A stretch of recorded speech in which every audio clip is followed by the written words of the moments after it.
The Zephyrian medical bay fell silent as Master Healer Vexithanus stepped back from the examination table, his 4 arms dropping in defeat. The crystalline formations along his shoulders dimmed to a pale blue, the color of resignation among his people.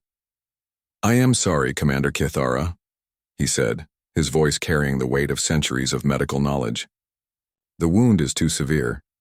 The quantum blade severed not just tissue, but the very life force conduits within your thoracic cavity.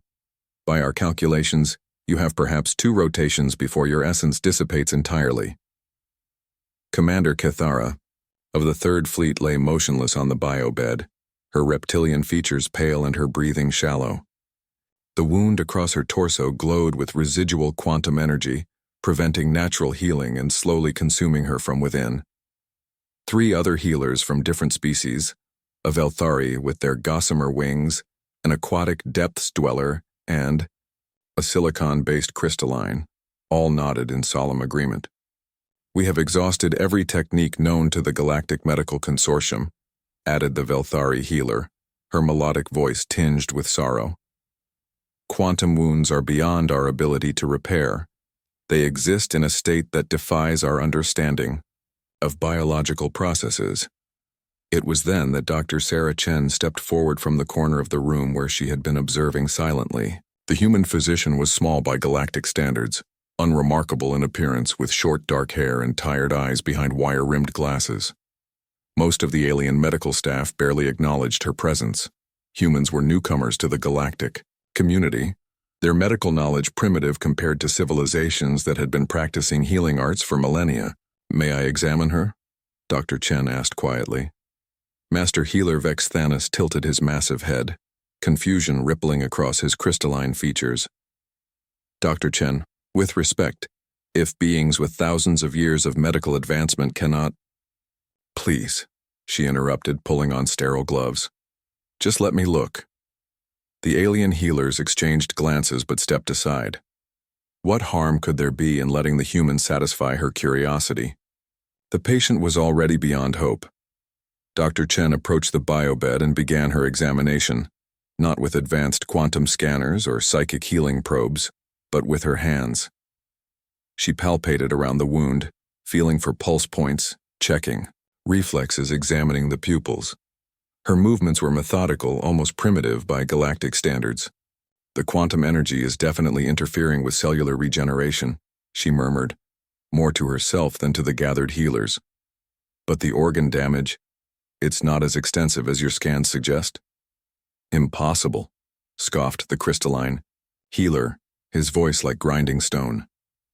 "Our quantum resonance imaging shows complete disruption of the life matrix." Dr. Chen looked up sharply. "That's exactly the problem. You're all looking at this as a quantum phenomenon that needs quantum solutions, but what if it's not?" She moved to the medical station and began pulling up holographic displays, her fingers dancing across interfaces designed for beings with multiple appendages. "Look at these readings. Yes, there's quantum energy present, but it's not self-sustaining. It's dissipating at a predictable rate. The life force conduits you mentioned, they're just disrupted neural pathways and severed blood vessels. The quantum signature is masking conventional damage." Master Healer Vexithanus moved closer, his crystalline formations now pulsing with interest rather than resignation. "What are you suggesting?" "I'm suggesting we stop treating this like some mystical quantum curse and start treating it like what it is, a very bad cut that happens to have some exotic energy interfering with normal healing." Without waiting for permission, Dr. Chen began gathering supplies. Not the sophisticated healing devices the aliens had been using, but simple surgical instruments, scalpels, clamps, sutures, tools that seemed laughably primitive in the advanced medical bay. "You cannot be serious," breathed the Velthari healer. "Manual suturing? That technique hasn't been used in civilized medicine for however long your species has been practicing medicine," Dr. Chen finished, already prepping the surgical site. "But my species? We've been cutting people open and sewing them back together for thousands of years. We got very, very good at it." As she worked, the alien healers watched in fascination and horror. Dr. Chen's hands moved with practiced precision, clamping vessels, cleaning debris, carefully avoiding the areas where quantum energy was most concentrated. She worked around the exotic damage rather than trying to counteract it directly. The quantum energy is like radiation, she explained as she sutured.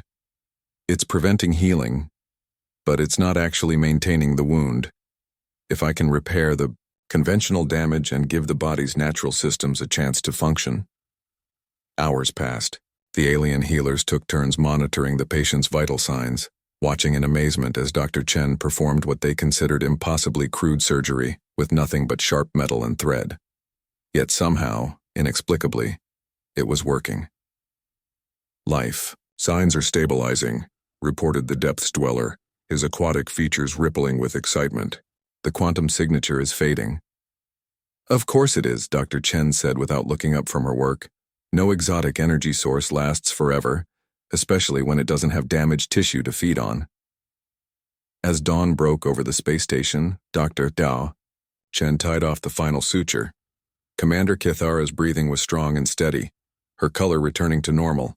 The quantum energy had dissipated completely, leaving only clean surgical scars that were already beginning to heal.